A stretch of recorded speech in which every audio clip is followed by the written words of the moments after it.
नमस्कार दोस्तों। Civil service institute में एक बार फिर से आप सभी का स्वागत है। तो ये एंशियंट हिस्ट्री का हमारा सेकंड टॉपिक होगा, जो कि ऑन मैप से होगा। ठीक है। तो इससे पहले हम जो प्रागैतिहासिक संस्कृति है उससे रिलेटेड जो इम्पोर्टेंट प्लेसेस हैं उनको हम देख चुके हैं। अभी हम इस सेशन में करने वाले हैं जो कि ताम्र पाषाणिक काल के बारे में पूरा, यानी जो चालकोलिथिक एज है उसके बारे में पूरी डिटेल यहाँ पे कवर करेंगे। तो यहाँ पे मैप में हमने लेकर के रखे हैं, जैसे कि ये आप देख रहे हैं, इंडिया से बाहर भी जितने भी प्लेसेज हैं, झोब है, क्वेटा है, नाल है, किली गुल मोहम्मद, राणा गुंडई, कुल्ली, गोडदेजी, आमरी, झूकर, इनसे इंपॉर्टेंट फैक्ट देखेंगे। इसके बाद फिर और जो इंडिया में है, अहाड़ है, बालाथल, गिलुन, कायथा, ये पूरा डिटेल में देखेंगे। इसके बाद फिर गणेश्वर और ये गंगेरिया, चंडोली, दाइमाबाद, इनाम गांव इंपॉर्टेंट प्लेसेज हैं जो अक्सर परीक्षाओं में पूछे जाते हैं। ठीक है। उसके बाद हम यहाँ पे ताम्र पाषाण संस्कृतियाँ देखेंगे कि ताम्र पाषाण कालीन संस्कृतियाँ कौन कौन सी रही हैं। मेनली 4 रही हैं जिनके बारे में हम यहाँ पे डिटेल में डिस्कस करेंगे। ठीक है। तो ये पूरा सब कुछ आज के सेशन में कवर करेंगे। सबसे पहले हम यहाँ पे शुरू करते हैं, जो कि ताम्र पाषाण कालीन संस्कृतियाँ हैं उसको हम यहाँ पे समझ लेते हैं कि कौन कौन सी ताम्र पाषाण कालीन महत्वपूर्ण संस्कृतियाँ रही। ठीक है। तो सबसे पहले देखिए, आप यहाँ पे देख रहे हैं बनास या आहार संस्कृति है। देखिए, बनास या आहार संस्कृति ये मेनली कहाँ पे रही? ये रही राजस्थान में। हम यहाँ पे लिख देते हैं राजस्थान। ठीक है। तो राजस्थान में ये संस्कृति पाई गई है। और अगर इसके आप प्रमुख स्थल की बात करेंगे तो एक तो ये बनास हो गया या आहाड़ हो गया, और एक स्थल और है यहाँ पे नोट डाउन कर लेते हैं, जिसको कि कहते हैं बालाथल। ठीक है। तो ये भी बनास या आहार संस्कृति से ही रिलेटेड है। देखिए, इसको कहा जाता है ताम्रवती। इस स्थल को कहा जाता है ताम्रवती। किसको? आहाड़ को ताम्रवती कहा जाता है। क्यों कहा जाता है? क्योंकि यहाँ पे बहुत बड़े पैमाने पर तांबे की प्राप्ति हुई। ठीक है। तो तांबे की प्राप्ति हुई, इसकी वजह से इसको कहा जाता है कि ये ताम्रवती के नाम से भी जाना जाता है। अगर आप इसके टाइम पीरियड की बात करेंगे तो लगभग आपको 2100 बीसी से लेकर के 1500 बीसी के आसपास का टाइम पीरियड यहाँ पे आपको इसका मिलेगा। और गिलुंद को इस संस्कृति का केंद्र माना जाता है। इसको नाम आप याद रखिएगा, परीक्षा में पूछा गया है गिलुंद के बारे में। इस संस्कृति का केंद्र है। और यहाँ से मिला क्या है? तो यहाँ से मिला है पकी हुई ईंटों के निर्माण के साक्ष्य मिले हैं। कहाँ से? गिलुंद से पकी हुई ईंटों के निर्माण। ठीक है। तो ये पहली जो संस्कृति थी, बनास या आहार संस्कृति। ठीक है। इसके बाद हम अपना नेक्स्ट देखते हैं, जो कि है कायथा। कायथा संस्कृति कहाँ पे रही? तो ये मध्य प्रदेश में रही, एमपी में। ठीक है। इसके अगर प्रमुख स्थल की बात करेंगे तो एक तो कायथा ही है, और दूसरा क्या है? तो वो है एरण, महत्वपूर्ण स्थल है। इसके बाद अगर इसमें आप देखेंगे मालवा संस्कृति, तो मालवा संस्कृति कहाँ पे रही? तो ये रही है कायथा और एरण, और और कहाँ पे? नवदा टोली, नाम आपने सुना होगा। नवदा टोली में ये संस्कृति पाई गई। कौन सी? मालवा। देखिए, मालवा संस्कृति अपने जो मृद भांड थे उसके लिए काफी प्रसिद्ध थी। ठीक है। तो मालवा संस्कृति अपनी मृद भांड की उत्कृष्टता के लिए काफी फेमस थी। क्लियर? और नौदा टोली की बात करेंगे तो नौदा टोली से कृषि के मतलब कृषि फसलों के साक्ष्य मिले हैं काफी।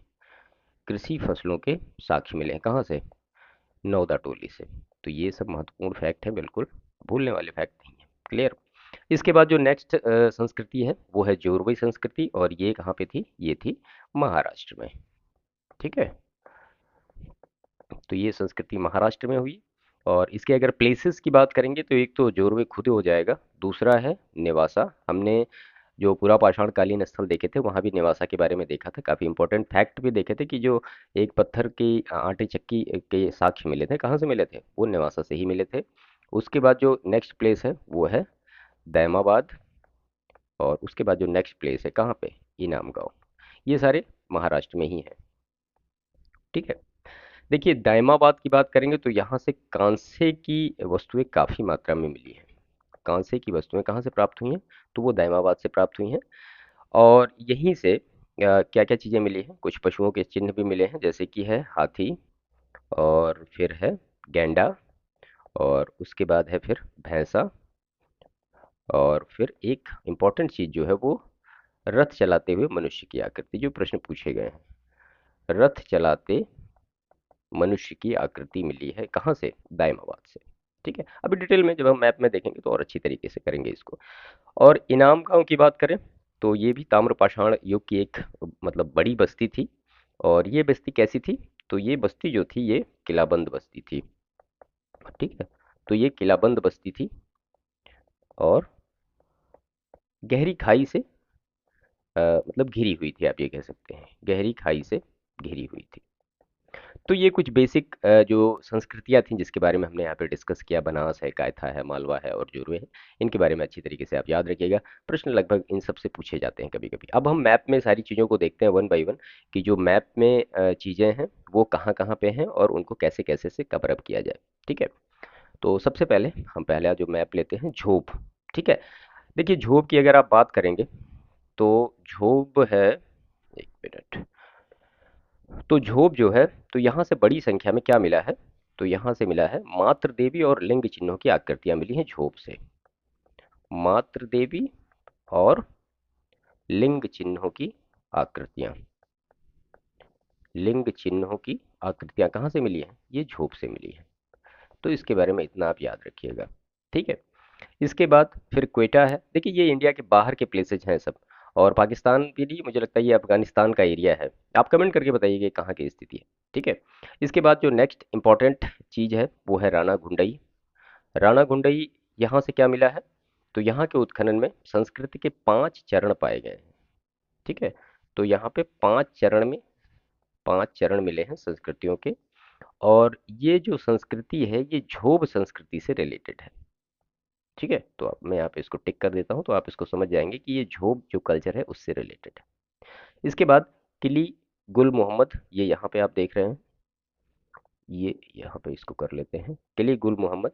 इससे जो महत्वपूर्ण चीज़ है कि इस स्थल से ईंटों से निर्मित भवन के निर्माण के साक्ष्य मिले हैं। ईंटों से निर्मित भवन के साक्ष्य मिले हैं। ठीक है, भवन के साक्ष्य मिले कहाँ से? किली गुल मोहम्मद से। क्लियर? इसके बाद अगर आप नेक्स्ट देखेंगे तो यहाँ पे देख रहे हैं झूकर, जो कि काफी महत्वपूर्ण है, परीक्षा में पूछा भी गया है। तो ये परवर्ती हड़प्पा स्थल के रूप में जाना जाता है। परवर्ती हड़प्पा स्थल के रूप में ये जाना जाता है, कौन सा? झूकर। ठीक है, इसके बाद एक और है कोट दीजी। कोट दीजी के बारे में भी पूछा गया है। तो यहाँ से जो मिला है, बिल्कुल याद रखिएगा, मातृ देवी का साक्ष्य मिला है कहाँ से? कोट दीजी से मातृ देवी का साक्ष्य मिला है। ठीक है, इसके बाद आमरी है। आमरी की बात करेंगे तो यहाँ से अन्नागार का साक्ष्य प्राप्त हुआ है। अन्नागार का साक्ष्य प्राप्त हुआ कहाँ से? तो ये आमरी से प्राप्त हुआ है। और आमरी के लोगों द्वारा चाक निर्मित मृद भांडों का प्रयोग किया जाता था। एक फैक्ट ये हो गया, और दूसरा फैक्ट है कि चाक निर्मित मृद भांडों का प्रयोग कहाँ होता था? तो वो होता था आमरी में। ठीक है, ये तो ये कुछ महत्वपूर्ण स्थितियां थी यहाँ के बारे में जो कि मैप में हमने यहाँ पे देखी। क्लियर? चलिए इसके बाद अपने नेक्स्ट मैप को हम देखते हैं। तो यहाँ पे जो नेक्स्ट है ये इंडिया के कुछ प्लेसेस हैं, इनके बारे में डिटेल में हम देख लेते हैं। देखिए अगर आप आहाड़ की बात करेंगे तो आहाड़ जो संस्कृति है, ये यहाँ पे इसको हम नोट डाउन करते हैं आहाड़ संस्कृति के बारे में। तो इसका जो प्राचीनतम जो नाम था वो हमने अभी लास्ट में पहले भी देखा, ताम्रवती था, क्योंकि यहाँ पे तांबा कई मतलब काफी मात्रा में मिला है। और यहाँ से एक महत्वपूर्ण और चीजें थी कि यहाँ के मकानों में जो गंदे पानी के निकास की वैज्ञानिक पद्धति मिली है। ठीक है, तो गंदे पानी के निकास की वैज्ञानिक पद्धति, निकास की वैज्ञानिक पद्धति मिली है कहाँ से? आहार से। वैज्ञानिक पद्धति से उसका निकास किया जाता था, कहने का मतलब ये है। ठीक है, और इसे नाम क्या दिया गया था? तो वो नाम दिया गया था चक्रकूप। एक बार ये प्रश्न पूछा गया है। ठीक है, इसके बाद अगर आप नेक्स्ट की बात करेंगे तो आपको यहाँ पे मिलेगा गिलुंद, जो कि काफी महत्वपूर्ण प्लेस है। तो यहाँ से ईंटों के बने हुए विशाल भवन के अवशेष मिले हैं।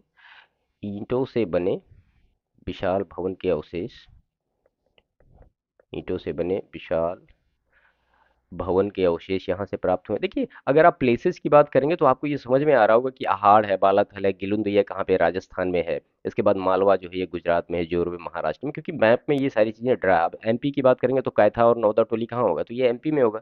तो प्रश्न कई बार इस तरह से भी पूछे जाते हैं कि मतलब प्लेसेस के नाम दे दिया, आपसे पूछ लिया कि किस स्टेट में है ना। तो वो सारी चीजें भी आप, अब इसको मुझे बताने की जरूरत नहीं, मैप में इतना आप समझ ही रहे होंगे सब। तो विशाल भवन के अवशेष यहाँ से प्राप्त हुए हैं। और अग्निकुंड का भी साक्ष्य यहाँ से मिलता है गिलुंद से। ठीक है, तो अग्निकुंड का भी साक्ष्य यहाँ से मिला है। क्लियर। इसके बाद जो नेक्स्ट है वो है कायथा। तो कायथा कहाँ होगा? जाहिर सी बात है एमपी में होगा। तो यहाँ से क्या मिला है? तो यहाँ से मिला है तांबे की चूड़ियाँ मिली हैं। तांबे की चूड़ियाँ यहाँ से मिली हैं, कुल्हाड़ी है और तांबे की छीनी है, इस तरह से इसके साक्ष्य मिले हैं। और यहाँ के जो मृदभांड थे, मृदभांड कैसे, किस किस रंग के मृदभांड यूज किए जाते थे? तो वो ब्लैक और रेड। ठीक है, तो ब्लैक और रेड दो कलर के मृदभांड यूज होते थे कायथा में। इसके बाद फिर नावदा टोली की बात करें, यहाँ के लोग जो थे वो गेहूं, धान और दाल की खेती करते थे। गेहूं, धान और दाल, इसकी खेती ये करते थे। और मतलब ये सभी अनाज महाराष्ट्र से नर्मदा नदी के तट पर स्थित नवदा टोली में पाए गए। ठीक। इसके बाद जो नेक्स्ट है हमारा वो है मालवा।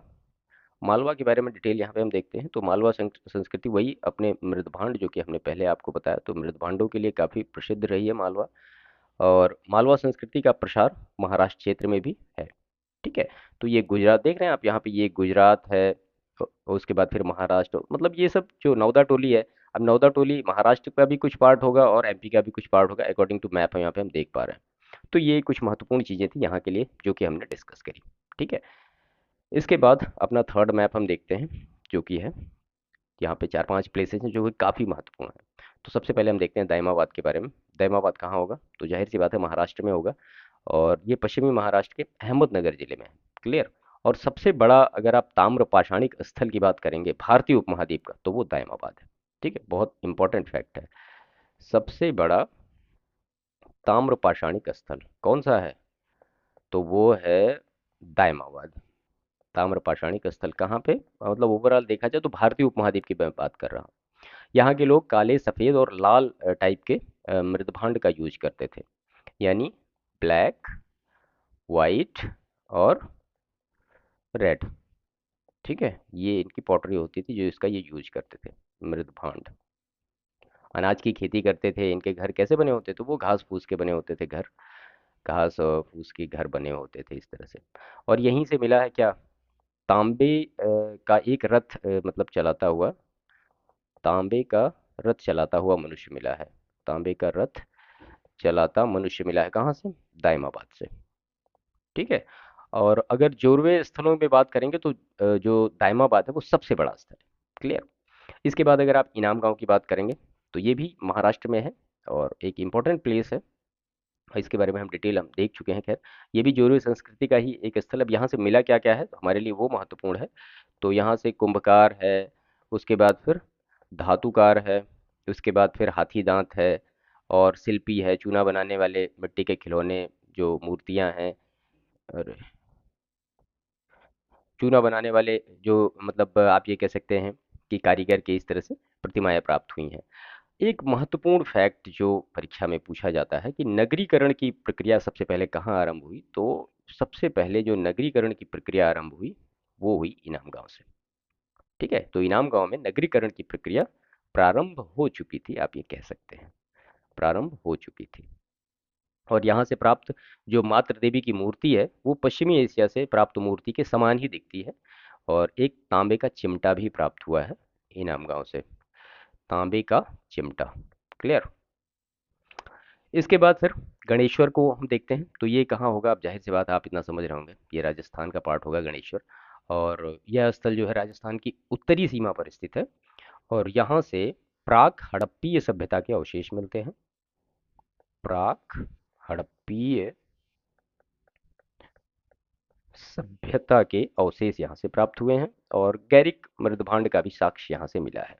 कहाँ से? गणेश्वर से गैरिक मृदभांड के साक्ष्य यहाँ से मिले। क्लियर। इसके बाद फिर गंगेरिया। अब आप ये समझ रहे होंगे गंगेरिया कहाँ होगा? तो वो छत्तीसगढ़ में होगा, है ना। तो गंगेरिया होगा छत्तीसगढ़ में। और यहाँ से सबसे बड़ी ताम्र निधि प्राप्त हुई है। सबसे बड़ी ताम्र निधि कहाँ से प्राप्त हुई है? तो वो गंगेरिया से प्राप्त हुई है, जो कि छत्तीसगढ़ में है। ठीक है। इसके बाद हमने यहाँ पे एक नोट नहीं किया, ये आप यहाँ पे देख रहे हैं, ये गुजरात का पार्ट है, राजपीपला। ठीक है, राजपीपला। ठीक है। तो राजपीपला क्या था? एक महत्वपूर्ण व्यापारिक केंद्र था। सॉरी, ये क्या था? एक महत्वपूर्ण व्यापारिक केंद्र था, ठीक है, जो कि गुजरात का पार्ट है। क्लियर। तो ये कुछ महत्वपूर्ण प्लेसेस थे ताम्र पाषाणिक स्थल पे के बारे में। यूपी विशेष में एक बार प्रश्न पूछा गया कि चालकोलिथिक एज किसको कहते हैं, तो यही ताम्र पाषाणिक जो स्थल है उसी को ही हम कहते हैं चालकोलिथिक प्लेसेस या चालकोलिथिक एज के बारे में। ठीक है। तो ये छोटा टॉपिक था ताम्र पाषाणिक स्थल के बारे में, और जो ताम्र पाषाणिक संस्कृतियां हैं उनको हमने यहाँ पे वन बाय वन सारी चीज़ों को डिस्कस किया। ठीक है। इसकी पीडीएफ आपको हमारे टेलीग्राम चैनल पे मिल जाएगी, आप हमारा टेलीग्राम का चैनल ज्वाइन कर लीजिए, और उसका जो लिंक होगा टेलीग्राम चैनल का इस वीडियो के डिस्क्रिप्शन में आपको मिल जाएगा। ठीक है। बाकी वीडियो को लाइक करिएगा, और आप हमें कमेंट करके जरूर बताइएगा कि वीडियो कैसा रहा या इसमें और कुछ सुधार हो सकते हैं। बाकी मिलते हैं नेक्स्ट सेशन में, तब तक के लिए।